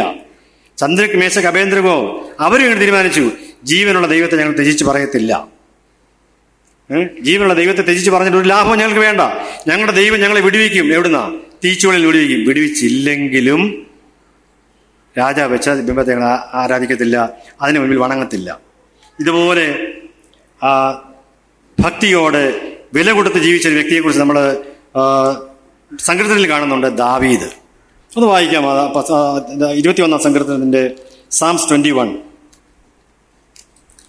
സാംസ് 21 1ഉം 2ഉം വാക്യങ്ങൾ വായിക്കാം. യഹോവേ, രാജാവ് നിന്റെ ബലത്തിൽ സന്തോഷിക്കുന്നു, ആ. നിന്റെ രക്ഷയിൽ അവൻ ഏറ്റവും ഉല്ലസിക്കുന്നു. ആ. അവന്റെ ഹൃദയത്തിലെ ആഗ്രഹം നീ അവന് നൽകി, അവന്റെ അധരങ്ങളുടെ യാചന നിശ്ചയിച്ചതുമില്ല. 3 വായിക്കാം. നന്മയുടെ അനുഗ്രഹങ്ങളാൽ നീ അവനെ എതിരേറ്റു, തങ്കക്കിരീടത്തെ അവന്റെ തലയിൽ വയ്ക്കുന്നു. ഇതുപോലെ ദൈവത്തെ മാനിച്ച ഒരു വ്യക്തി, ഹൃദയപരമാർത്ഥതയോടുകൂടെ ദൈവത്തെ മഹത്വപ്പെടുത്തിയ വ്യക്തി മറ്റെങ്ങനെ കാണാൻ സാധിക്കുന്നില്ല. നാം ദൈവമക്കളായതുകൊണ്ട് നമ്മൾ ആരാണെന്ന് അവിടെ പറഞ്ഞിരിക്കുന്നത്? നാം രാജാക്കന്മാരാണ്. യഹോവേ, രാജാവ് നിന്റെ ബലത്തിൽ സന്തോഷിക്കുന്നു, നിന്റെ രക്ഷയിൽ അവൻ ഏറ്റവും ഉല്ലസിക്കുന്നു. അപ്പം നോക്കി, നമ്മളെ തിരഞ്ഞെടുക്കപ്പെട്ട ഒരു ജാതിയും രാജകീയ പുരോഹിത വർഗവുമാണ്. അപ്പം നോക്കി, 1 പത്രോസ് 2:9 വായിക്കുന്നത് ഒന്ന് വായിക്കാമോ? നമ്മൾ ആരാണെന്നുള്ളൊരു ബോധ്യം നമുക്കുണ്ടായിരിക്കണം. സാക്രിഫിഷ്യൽ സൈഡിൽ നിൽക്കുന്നവർക്ക് ഈ ബോധ്യം ഉണ്ടാകും. നമ്മൾ ആരാ, നമ്മളെ എവിടെ കർത്താവ് വിളിച്ചിരിക്കുന്നത്? 1 പത്രോസ് 2:9 വായിക്കാം. നിങ്ങളോ അന്ധകാരത്തിൽ നിന്ന് തന്റെ അത്ഭുത പ്രകാശത്തിലേക്ക് നിങ്ങളെ വിളിച്ചവന്റെ സൽഗുണങ്ങളെ ഘോഷിപ്പാൻ തക്കവണ്ണം തിരഞ്ഞെടുക്കപ്പെട്ട ഒരു ജാതിയും രാജകീയ പുരോഹിത വർഗവും വിശുദ്ധ വംശവും സ്വന്തം ജനവും ആകുന്നു. അതെ പ്രിയമുള്ളവരെ, ദൈവത്തിന്റെ സ്വന്തം ജനവും അതുപോലെ തന്നെ ദൈവമക്കളായ തന്റെ രക്തത്താൽ വില കൊടുത്ത് വിലയ്ക്ക് വാങ്ങിച്ച നമ്മളെ വിലയേറിയ വില കൊടുത്ത് വിലയ്ക്ക് വാങ്ങിച്ച് വെറുതെ വിട്ടിരിക്കുക കർത്താവ്. അപ്പൊ നമ്മൾ ആരാ? യേശുക്രിസ്തു നമ്മെ സ്നേഹിച്ചതുകൊണ്ട് നമ്മെ രാജാക്കന്മാരും പുരോഹിതന്മാരും ആക്കി തീർത്തിരിക്കുക. ഇവിടെ ദാവീദ് പറയുകയാണ്, യഹോവേ, രാജാവ് നിന്റെ ബലത്തിൽ സന്തോഷിക്കുന്നു. രാജാവ്, മഹാരാജാവ് ദാവീദ്, അദ്ദേഹത്തിന് സന്തോഷിക്കാനുള്ളത് എവിടെയാ? ദൈവത്തിന്റെ ബലത്തിൽ സന്തോഷിക്കുന്നു. നിന്റെ രക്ഷയിൽ ഞാൻ ഏറ്റവും ഉല്ലസിക്കുന്നു. ഇത് പലപ്പോഴും വിശ്വാസികളായ നമുക്ക് മനസ്സിലാകാത്തൊരു കാര്യമാണിത്. നമ്മളിത് ഏത് നിലയിലെടുക്കുന്ന എനിക്കറിയത്തില്ല. അതായത് നമ്മുടെ ജീവിതത്തിൽ വാഴുവാൻ, ദൈവം നമ്മുടെ ജീവിതത്തിൽ വാഴുവാൻ ആഗ്രഹിക്കുന്നു. രാജാവ് പറയാണ്, ഞാൻ യഹോവേ, രാജാവ് നിന്റെ ബലത്തിൽ സന്തോഷിക്കുന്നു, നിന്റെ രക്ഷയിൽ അവൻ ഏറ്റവും ഉല്ലസിക്കുന്നു. അവന്റെ ഹൃദയത്തിലെ ആഗ്രഹം നീ അവന് നൽകി. ഹൃദയത്തിലെ ആഗ്രഹങ്ങളെ നൽകി നമ്മളെ ഉപയോഗിക്കുന്ന ഒരു ദൈവമുണ്ട്. ഇന്ന് ദൈവം നമ്മുടെ ജീവിതത്തിൽ വാഴുവാൻ ആഗ്രഹിക്കുന്നുണ്ട്. പ്രിയമുള്ളവരെ, നമ്മൾ ദൈവമക്കളായതുകൊണ്ടാണ് ആരാ? നമ്മൾ രാജാക്കന്മാരാ. എന്നാൽ പലപ്പോഴും നമ്മുടെ ജീവിതം കണ്ടാൽ, നമ്മുടെ ഇടപെടൽ കണ്ടാൽ, നമ്മുടെ സംസാരം, നമ്മുടെ രീതികൾ കണ്ടു കഴിഞ്ഞാൽ എത്രയോ പരിതാപകരമായ അവസ്ഥയാണ്. ഈ ബംഗാളീസിൻ്റെ ഇടയിൽ എൻ്റെ ഓഫീസിൽ ജോലി ചെയ്യുന്ന സ്ഥലത്ത് ഒരു ബംഗാളി അവിടെ ജോലി ചെയ്യുന്നുണ്ട്. എല്ലാ ദിവസവും ഞാൻ അവനോട് ചോദിക്കും, എന്തുകൊണ്ട് വിശേഷം, സുഖമായിരിക്കുന്നോ? അപ്പം അവൻ പറയുന്ന മറുപടി ഇതാ, ഏയ്ത്തോ ചൊൽച്ച് എന്ന് പറഞ്ഞാൽ തട്ടിമുട്ടി കാര്യങ്ങളൊക്കെ അങ്ങനെ പോകുന്നതേ ഉള്ളത്. ഈ തട്ടിമുട്ടി കാര്യങ്ങളെ കടത്തിവിടാനുള്ളൊരു ജീവിതമല്ല ദൈവം നമുക്ക് നൽകിയിരിക്കുന്നത്. നമ്മളാരാ? രാജകീയ പുരോഹിത വർഗമാണ്. നമ്മുടെ ആ സ്ഥാനം ഒന്ന് മനസ്സിലാക്കിയാൽ, 1 പത്രോസ് 2:9 നമ്മൾ വായിച്ചല്ലോ, ദൈവത്തെ സ്നേഹിക്കുന്നവർക്ക് നമ്മളെ വിലയേറി വില കൊടുത്ത് വിലയ്ക്ക് വാങ്ങിച്ച് വെറുതെ വിട്ടിരിക്കുക. നമ്മൾ രാജാക്കന്മാരായിട്ട് ഇവിടെ ജീവിക്കേണ്ടി വരാം. പലപ്പോഴും എൻ്റെയും നമ്മുടെ ജീവിതം കണ്ടാൽ വളരെ സങ്കടകരമായ ജീവിതം നമ്മൾ നയിക്കുന്നത്. ഇവിടെ ദാവീദ് പറയുകയാണ്, രാജാവ് നിന്റെ ബലത്തിൽ സന്തോഷിക്കുന്നു, നിന്റെ രക്ഷയിൽ അവൻ ഏറ്റവും ഉല്ലസിക്കുന്നു. അവന്റെ ഹൃദയത്തിലെ ആഗ്രഹം നീ അവന് നൽകി, അവന്റെ അധരങ്ങളുടെ യാതൊരു നിഷേധിച്ചതുമില്ല. നന്മയുടെ അനുഗ്രഹത്താൽ നീ അവനെ എതിരേറ്റു. ഹൃദയത്തിലെ ആഗ്രഹങ്ങളെ, അതായത് ദാവീദിനെ കുറിച്ച് പറയുന്നത് ഹൃദയ പരമാർത്ഥതയുള്ള വ്യക്തിയായിരുന്നു. ദാവീദിന്റെ ജീവിതത്തിൽ കുറവുകൾ ഉണ്ടായിട്ടില്ലെന്നല്ല, കുറവുകൾ, പ്രശ്നങ്ങൾ ഒക്കെ ഉണ്ടായെങ്കിലും ഹൃദയ പരമാർത്ഥത, അതായത് ദൈവം നമ്മുടെ ജീവിതത്തിൽ വാഴുവാൻ ആഗ്രഹിക്കുന്നു. യഹോവേ, രാജാവ് നിന്റെ ബലത്തിൽ സന്തോഷിക്കുന്നു. ദൈവം കൊടുത്ത ബലത്തിൽ ദാവീദ് രാജാവ് സന്തോഷിച്ചു. രാജാതി രാജാവും കർത്താതി കർത്താവുമായ ദൈവം കൊടുത്ത ബലത്തിൽ സന്തോഷിച്ചു ദാവീദ്. എന്നിട്ട് എന്ത് ചെയ്തു? ആ ബലം കൊണ്ട്, ദൈവം കൊടുത്ത ബലത്തിൽ ദാവീദ് സന്തോഷിച്ചിട്ട് നടക്കുവാനും യുദ്ധം ചെയ്യുവാനും ഉള്ള ബലം, ജീവിതത്തിലെ ഭാരങ്ങൾ ചുമക്കുവാനുള്ള ബലം ദൈവം ദാവീദിന് കൊടുത്തു. ദൈവം ആക്കി തീർത്തു. ഒരു വലിയ സ്ഥാനത്ത് ദാവീദിനെ ആക്കി തീർത്തു. രാജാവ് എന്ന നിലയ്ക്ക് നമ്മൾ ഇന്ന് സന്തോഷിക്കുന്നുണ്ടോ? സന്തോഷിക്കാൻ കഴിയുന്നുണ്ടോ? ദാവീദ് പിന്നെയും പറയാണ്, 1-ാം വാക്യത്തിൽ പറയാണ്, നിന്റെ രക്ഷയിൽ അവൻ ഏറ്റവും അധികം സന്തോഷിക്കുന്നു. പ്രിയമുള്ളവർ, നമ്മളും അങ്ങനെ ചെയ്യണം കർത്താവ് ആഗ്രഹിക്കുന്നു. യേശു കർത്താവ് തന്നെ ഇങ്ങനെ പറഞ്ഞു, ലൂക്കോസ് 10:20 പറഞ്ഞിട്ടുണ്ട്, ഭൂതങ്ങൾ നിങ്ങൾക്ക് കീഴടങ്ങുന്നതിനല്ല, പിന്നെ നിങ്ങളുടെ പേര് സ്വർഗത്തിൽ എഴുതിയിരിക്കുന്നതിൽ അത്രേ സന്തോഷിപ്പി. നമ്മൾ സന്തോഷിക്കേണ്ടത് നമ്മുടെ പേര് കൃപയാൽ സ്വർഗത്തിലെ ജീവപുസ്തകത്തിൽ നമ്മുടെ പേര് എഴുതപ്പെടാൻ ഇടയായി തീർന്നു. അപ്പം ഭൂതങ്ങൾ നിങ്ങൾ കീഴടങ്ങുന്നതിലല്ല, നിങ്ങളുടെ പേർ സ്വർഗത്തിൽ എഴുതിയിരിക്കുന്നതിൽ അത്രയും സന്തോഷിപ്പി. അതായത് ചുരുക്കം പറഞ്ഞാൽ ഈ ദാവീദിന്റെ ജീവിതയാത്രയിൽ ദാവീദ് വളരെ സംതൃപ്തനായിരുന്നു. എങ്ങനെയെങ്കിലും ഏതെങ്കിലും നിലയിൽ തട്ടിമുട്ടി കാര്യങ്ങൾ കഴിക്കുക എന്നുള്ളതായിരുന്നില്ല ദാവീദിന്റെ മനസ്സിലുണ്ടായിരുന്നത്. പിന്നെന്തായിരുന്നു? സംതൃപ്തിയോടൊരു ജീവിതം, ക്രിസ്ത്യ ജീവിതം, അല്ലെങ്കിൽ ദൈവം നമ്മളെ വിളിച്ച് ആക്കിയിരിക്കുന്ന ഈ ജീവിതം എത്ര സംതൃപ്തിയോട് ജീവിക്കേണ്ടവരാണ് നമ്മൾ. ദാവീദിന്റെ ഹൃദയത്തിലെ ആഗ്രഹങ്ങൾ ദൈവം ദാവീദിന് നൽകി. അതിന്റെ 3-ാം വാക്യത്തിൽ ഞാൻ വായിക്കുന്നുണ്ട്, നന്മയുടെ അനുഗ്രഹങ്ങളാൽ നീ അവനെ എതിരേറ്റു, തങ്ക കിരീടത്തെ അവന്റെ തലയിൽ വെക്കുന്നു. അതായത് 3:2 വായിക്കുമ്പോൾ, നാം പിന്നോക്കം തിരിഞ്ഞു നോക്കിയാൽ നന്മയും കരുണയും നമ്മെ പിന്തുടരുന്നു. 23:6, 23 സംഘത്തിന്റെ 6-ാം വാക്യത്തിൽ വായിക്കുന്നുണ്ട്, Psalms 23:6. നാം മുന്നോട്ട് നോക്കിയാൽ നന്മയുടെ അനുഗ്രഹങ്ങളാൽ ദൈവം നമ്മെ എതിരേൽക്കുകയാണ്. പിന്നോക്കം തിരിഞ്ഞു നോക്കിയാലോ നന്മയും കരുണയും നമ്മെ പിന്തുടരുന്നു. ദൈവമക്കൾക്കുള്ള പ്രിവിലേജായത്. പിന്നെ ഇത് മനസ്സിലാക്കിയ ദാവീദ് അതിന്റെ 7-ാം വാക്യത്തിൽ ഇങ്ങനെ പറയുന്നുണ്ട്, രാജാവ് യഹോവയിൽ ആശ്രയിക്കുന്നു, അത്യുന്നതന്റെ കാരുണ്യം കൊണ്ട് അവൻ കുലുങ്ങാതെ ഇരിക്കും. ദാവീദ് ഒരു സ്ഥിരതയിൽ സന്തോഷിക്കുക. അത്യുന്നതന്റെ കാരുണ്യം കൊണ്ടാണ് അവൻ കുലുങ്ങാതിരുന്നത്. അതുകൊണ്ട് നമുക്ക് ദൈവത്തിന്റെ ബലം, രക്ഷ, സംതൃപ്തി, സ്ഥിരത എന്നിവയിൽ സന്തോഷിക്കാൻ പറയുള്ളവര്. ദൈവത്തിന്റെ ഈ രക്ഷ നമുക്ക് നൽകിയത് സമൃദ്ധിയായ ഒരു അബണ്ടന്റ് ക്രിസ്ത്യൻ ലൈഫ്, സമൃദ്ധിയായ ഒരു ക്രിസ്ത്യ ജീവിതം ഇവിടെ നടത്തി കാണാൻ വേണ്ടിയാണ് ദൈവം നമ്മളെ രക്ഷിച്ചത്. ദൈവത്തിന്റെ രക്ഷയിൽ സന്തോഷിക്കുവാൻ, ബലത്തിൽ സന്തോഷിക്കുവാൻ, സംതൃപ്തിയിൽ, സ്ഥിരത എന്നിവയിൽ സന്തോഷിക്കണമെന്നാണ് ദൈവം നമ്മളെക്കുറിച്ച് ആഗ്രഹിക്കുന്നത്. ഇന്ന് ഞാൻ എന്നെ ഉൾപ്പെടുത്തി പറയുകയാണ്, പല വിശ്വാസികളിലും ഈ രക്ഷയുടെ സന്തോഷം നഷ്ടപ്പെട്ട അവസ്ഥയിലാണ്. മനസ്സിലായോ? പല വിശ്വാസികൾ നമ്മൾ രാജാക്കന്മാരെ നമ്മളെ തന്നെ രാജാക്കന്മാരെ കാണുന്നില്ല, രാജകീയ പുരോഹിത വർഗമാക്കിയിരിക്കുക നമ്മളെ. അതായത് അങ്ങനെ ജീവിക്കുവാൻ ദൈവം നമുക്ക് നിരവധി അനുഗ്രഹങ്ങൾ നൽകിയിട്ടുണ്ട്. ഒന്ന് വായിക്കാം, 2 പത്രോസ് 1:3-4 വാക്യങ്ങളോട് വായിക്കാം. 2 പത്രോസ് 2 Peter chapter 1 verse 3 and 4. ജീവനും ഭക്തിക്കും വേണ്ടതൊക്കെയും ദാനം ചെയ്തിരിക്കുന്നു. ഒന്നെടുത്ത് വായിക്കാവുന്നത്.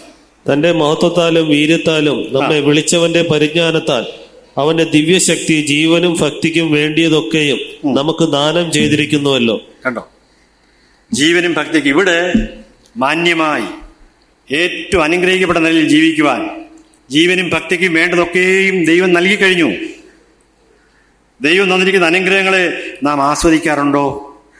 എത്രയോ വാഗ്ദത്തങ്ങൾ, എത്രയോ അനുഗ്രഹങ്ങൾ ദൈവം തന്നെ വചനത്തിലൂടെ നമുക്ക് നൽകിയിരിക്കുക. ഇത് മനസ്സിലാക്കിയിട്ടാണ് ദാവീദ് പറയുന്നത്, ഞാൻ സംതൃപ്തനാണ്. ഒരു രാജാവായിരുന്നു ദാവീദ്. തന്നെ വിളിച്ച ദൈവം വിശ്വസ്തനാണെന്ന് മനസ്സിലാക്കി. അതുപോലെ തന്നെ നീ എല്ലായ്പ്പോഴും യഹോഭക്തിയോടെ ഇരിക്കുക, ഒരു പ്രതിഫലം ഉണ്ടാകും നിശ്ചയം എന്നുള്ള സാക്ഷ്യവാക്യത്തിൽ വായിക്കുന്നുണ്ട്. 37-ാം സംഘത്തിൽ ഇങ്ങനെ വായിക്കുന്നുണ്ട്, ദാവീദ് പറയുകയാണ്, നീ യഹോവയിൽ തന്നെ രസിച്ചു കൊള്ളുക, അവൻ നിന്റെ ഹൃദയത്തിലെ ആഗ്രഹങ്ങൾ നിനക്ക് തരും. ഇത്രയും അധികം ദൈവത്തെ ആരാധിച്ച് മഹത്വപ്പെടുത്തിയ ഒരു വ്യക്തിയെ ഈ വേദപുസ്തകത്തിന്റെ ചരിത്രത്തിലെങ്കിൽ നമുക്ക് കാണാൻ കഴിയത്തില്ല. അത്രമാത്രം ദൈവത്തെ ആരാധിച്ചു, ദൈവത്തെ മഹത്വപ്പെടുത്തി. ഇന്നിനെയും നാളെയും ഭയപ്പെടേണ്ട ആവശ്യമില്ലെന്ന് പറഞ്ഞു. നന്മകളാൽ എതിരേൽക്കുന്ന ദൈവത്തിൽ വിശ്വസിച്ചു, ആരാധിച്ചു, മഹത്വപ്പെടുത്തി. അപ്പം ദൈവത്തിന്റെ ബലം, രക്ഷ, സംതൃപ്തി, സ്ഥിരത എന്നിവയിൽ നമുക്ക് സന്തോഷിക്കാൻ കഴിയുന്നുണ്ടോ? കഴിയുന്നില്ലെങ്കിൽ ഞാൻ മുമ്പേ പറഞ്ഞ പോയിന്റിലേക്ക് വരിക, നമ്മളിവിടെ നിൽക്കുക. അതെ, സാക്രിഫിഷ്യൽ സോണിലാണോ അതോ സർവൈവൽ സോണിലാണോ? ദാവീദ് സാക്രിഫൈസ് സോണിൽ നിന്നുകൊണ്ടാണ് ഈ കാര്യങ്ങളെല്ലാം എഴുതിയത്.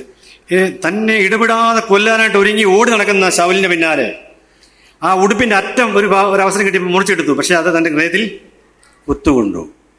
ആരെ? ദൈവത്തിന്റെ അഭിഷക്തന്റെ ഉടുപ്പിന്റെ അറ്റമാണല്ലോ ഞാൻ മുറിച്ചത്. അതുപോലെ തന്നെ ജനത്തെ എണ്ണണം എന്നൊരു തീരുമാനം, ഒരു ചിന്ത തനിക്കുണ്ടായി. അപ്പോൾ ദൈവത്തിന്റെ ദാസൻ പറഞ്ഞു, ഇപ്പോൾ അത് ചെയ്യണം രാജാവേ. രാജാവിന്റെ ഇഷ്ടത്തിന് എണ്ണി. പക്ഷെ എണ്ണി നിമിത്തം എത്രയോ പേര് പട്ടുപോയി, അനേകര് മരിച്ചുപോയി. ദാവീദ് പറയുകയാണ്, ദാവീദ് എടുത്തു വായിക്കുന്നില്ല, ദാവീദിന്റെ ഹൃദയത്തിൽ കുത്തുകൊണ്ടു. പ്രിയമുള്ള ദൈവജനമേ, ദൈവജനം കേൾക്കുമ്പോൾ നമ്മുടെ ഉള്ളിൽ ഒരു കുത്തുകൊള്ളാറുണ്ടോ? ഞാൻ നിന്റെ വചനത്തിൽ ആനന്ദിക്കുന്നു നമ്മൾ വായിക്കുന്നുണ്ട്. ഞാൻ നിന്നോട് പാപം ചെയ്യാതിരിക്കേണ്ടതിന് നിന്റെ വചനത്തെ ഹൃദയത്തിൽ സംഗ്രഹിക്കുന്നു. അപ്പം നമ്മൾ മുന്നോട്ട് നോക്കിയാൽ ദാവീദിന്റെ ജീവിതത്തിൽ നന്മയുടെ അനുഗ്രഹങ്ങൾ, നന്മയും അനുഗ്രഹങ്ങളും ദൈവത്താൽ കൊടുക്കപ്പെട്ടു. അത് അനുഭവിച്ചുകൊണ്ട് മുന്നോട്ട് നീങ്ങാൻ നമുക്ക് സാധിച്ചു. അതുകൊണ്ട് ദാവീദ് പറഞ്ഞിരിക്കുന്ന പോലെ ഇന്നിനെയും നാളെയും നാം ഭയപ്പെടേണ്ട. ദൈവം തന്റെ നന്മകളാൽ നമ്മെ എതിരേൽക്കും. ദാവീദ് സ്ഥിരതയിൽ സന്തോഷിക്കുന്ന ആളായിരുന്നു. അതും ഇവിടെ പറയുന്നുണ്ട്, അത്യുന്നതിന്റെ കാരുണ്യം കൊണ്ടാണ് ഇതൊക്കെ സാധിച്ചത്. 5-ാം വാക്യം 4-ന്റെ അവസാന ഭാഗത്ത് വായിക്കുന്നത് ഇങ്ങനെയാണ്. 5-ാം വാക്യം: നിന്റെ രക്ഷയാൽ അവന്റെ മഹത്വം വലിയത്, മാനവും തേജസ്സും നീ അവരെ അണിയിച്ചു, നീ അവനെ എന്നേക്കും അനുഗ്രഹ സമർത്ഥനാക്കുന്നു. എല്ലാവിധ അനുഗ്രഹങ്ങളും സമൃദ്ധിയും വാഗ്ദത്തങ്ങളും ദൈവം നമുക്ക് വാഗ്ദത്തം ചെയ്തിരിക്കുക. ഇത് വായിച്ചും ധ്യാനിച്ചും നമ്മുടെ സ്വന്തമാക്കിയെടുത്താൽ മതി. ഡോക്ടർ ബില്ലി ഗ്രഹാം അദ്ദേഹം ഒരിക്കലും ഇങ്ങനെ പറഞ്ഞു: ക്രിസ്തീയ ജീവിതം എപ്പോഴും സന്തോഷപ്രദമായിരിക്കണം എന്നില്ല. തീവ്രമായ നിരാശ നിറഞ്ഞ സന്ദർഭങ്ങൾ എൻ്റെ ജീവിതത്തിലും ഉണ്ടായിട്ടുണ്ട്. പല സന്ദർഭങ്ങളിൽ ഞാൻ കണ്ണുനീരോട് ദൈവത്തോട് എന്നോട് ക്ഷമിക്കണമേ എന്ന്, എന്നെ സഹായിക്കണമേ എന്ന് പ്രാർത്ഥിച്ചിട്ടുണ്ട്. ആരാ? Doctor Billy Graham. അദ്ദേഹത്തിൻ്റെ ജീവിതത്തിലും പ്രയാസങ്ങളും പ്രതിസന്ധികളും കണ്ണുനീരിൻ്റെ അനുഭവങ്ങൾ ഉണ്ടായിട്ടുണ്ട്. ദൈവം എന്നെ സഹായിക്കണമേ എന്ന് ആര് പ്രാർത്ഥിച്ചിട്ടുണ്ട്? Doctor Billy Graham. നമുക്ക് സാക്രിഫിഷ്യൽ സൈഡിൽ നിൽക്കുന്നവർക്ക് അവരെ ദൈവം മാനിക്കും. നമ്മൾ ഈ സംതൃപ്തിയുടെ സൈഡിലാണോ ത്യാഗത്തിൻ്റെ സൈഡിലാണോ നിൽക്കുന്നത് നമ്മൾ തന്നെ ശോധന ചെയ്യാം. ദൈവം തന്നിരിക്കുന്ന അനുഗ്രഹങ്ങൾ നാം ആസ്വദിക്കുന്നുണ്ടോ? ജീവനും ഭക്തിക്കും വേണ്ടതൊക്കെയും ദൈവം ദാനം ചെയ്ത് നൽകിയിരിക്കുകയാണ്. ഇത് നമ്മുടെ സ്വന്തമാക്കിയിട്ടെടുത്താൽ മാത്രം മതി. ദൈവം നമ്മൾ പ്രതീക്ഷിക്കുന്ന കാര്യം ഇത്ര മാത്രമേ ഉള്ളൂ. നമുക്ക് വായിക്കാം മീഖ 6:8. മീഖ 6-ാം വാക്യം: ദൈവസന്നിധിയിൽ താഴ്മയോടെ നടക്കാനല്ലാതെ എന്താകുന്നു ഞാൻ നിന്നോട് ചോദിക്കുന്നത്. ഒന്നെടുത്ത് വായിക്കാമോ? മനുഷ്യ നല്ലത് എന്തെന്ന് അവൻ നിനക്ക് കാണിച്ചു തന്നിരിക്കുന്നു. മനുഷ്യ നല്ലത് എന്തെന്ന് അവൻ നിനക്ക് കാണിച്ചു തന്നിരിക്കുന്നു. ഓക്കെ. ന്യായം പ്രവർത്തിപ്പാനും ദയാതൽപരനായിരിക്കാനും നിന്റെ ദൈവത്തിന്റെ സന്നിധിയിൽ താഴ്മയോടെ നടപ്പാനും അല്ലാതെ എന്താവുന്നു യഹോവ നിന്നോട് ചോദിക്കുന്നത്. പ്രിയമുള്ളവരെ, പ്രിയ ദൈവജനമേ, ദാവീദിന്റെ ജീവിതത്തിൽ പരാജയങ്ങളെ പോരായ്മകൾ സംഭവിച്ചിട്ടുണ്ടെങ്കിലും ദൈവസന്നിധിയിൽ താഴ്ത്തി സമർപ്പിച്ചുകൊണ്ട് ജീവിക്കുന്ന ഒരു ജീവിതമായിരുന്നു. ദയാതൽപരനായിരിക്കാൻ, ദൈവസന്നിധിയിൽ താഴ്മയോട് നടപ്പാൻ, ഇതാണ് ദൈവം നമ്മളെക്കുറിച്ച് ആഗ്രഹിക്കുന്നത്. അപ്പോൾ നമുക്ക് നമ്മളെ തന്നെ ചോദന ചിന്തിക്കാം, ഞാൻ ഏത് ഭാഗത്താണ്? സാക്രിഫിഷ്യൽ സോണിലാണോ അതോ സർവൈവലാണോ? എങ്ങനെയെങ്കിലും തട്ടിമുട്ടി അങ്ങ് ജീവിച്ചു പോയാൽ മതി എന്നുള്ള സൈഡിലാണോ നമ്മൾ ജീവിക്കുന്നത്? അതോ ദൈവത്തിന്റെ സഹായം ലഭിക്കിയാൽ ഞാൻ എന്ത് റിസ്ക് എടുത്തും കർത്താവിന് വേണ്ടി പ്രവർത്തിക്കും, കർത്താവിന്റെ നാമത്തിൽ പ്രാർത്ഥിക്കും? ഇതൊക്കെ ഏത് തെരഞ്ഞെടുക്കാൻ നമ്മൾ ആഗ്രഹിക്കുന്നത്? അനുഗ്രഹങ്ങൾ അനുവദിച്ചിട്ടിരിക്കുക. ഉൽപ്പത്തി തൊട്ട് വെളിപ്പാട് വരെ അനേക വാഗ്ദത്തങ്ങൾ, അനുഗ്രഹങ്ങൾ ദൈവം തന്നു കഴിഞ്ഞു. ജീവനും ഭക്തിക്കും വേണ്ടതെല്ലാം നൽകി കഴിഞ്ഞു. ആ ഭാഗം തന്നെ വായിച്ച് വിശദീകരിച്ചാൽ വലിയൊരു പ്രസംഗം നടത്താനുള്ള വിഷയമുണ്ട്. എല്ലാം നമുക്ക് നൽകിയിരിക്കുക. സ്വന്തം പുത്രനെ ആദരിക്കാതെ, അല്ലെ, അവൻ്റെ വാക്യങ്ങൾ വായിക്കുന്നത്, സ്വന്തം പുത്രനെ ആദരിക്കാതെ നമുക്ക് എല്ലാവർക്കും വേണ്ടി ഏൽപ്പിച്ചു തന്നവന് അവനോട് സകലവും നൽകാതിരിക്കുമോ? എന്നാൽ നമ്മൾ പ്രതീക്ഷിക്കുന്ന ഇതാണ്, ഒരു ഉണർവുണ്ടാകണമെങ്കിൽ ഞാൻ അതിജീവനത്തിന്റെ വഴിയിലാണോ ത്യാഗത്തിന്റെ വഴിയിലാണോ? സർവൈവൽ ഓർ സാക്രിഫൈസ് ഏത് മേഖലയിലാണ് ഞാൻ എൻ്റെ ഇപ്പോഴത്തെ പോക്ക്? നമ്മൾ ജെയിംസ് 4:10 വായിക്കുന്നുണ്ട്. യാക്കോബ് 4:10 അവിടുന്ന് വായിച്ചിട്ട് നമുക്ക് ഇത് കൺക്ലൂഡ് ചെയ്യാൻ ഞാൻ ആഗ്രഹിക്കുകയാണ്. Yakob 4:10, James 4:10: humble thyself in the sight of the Lord and he shall lift you up.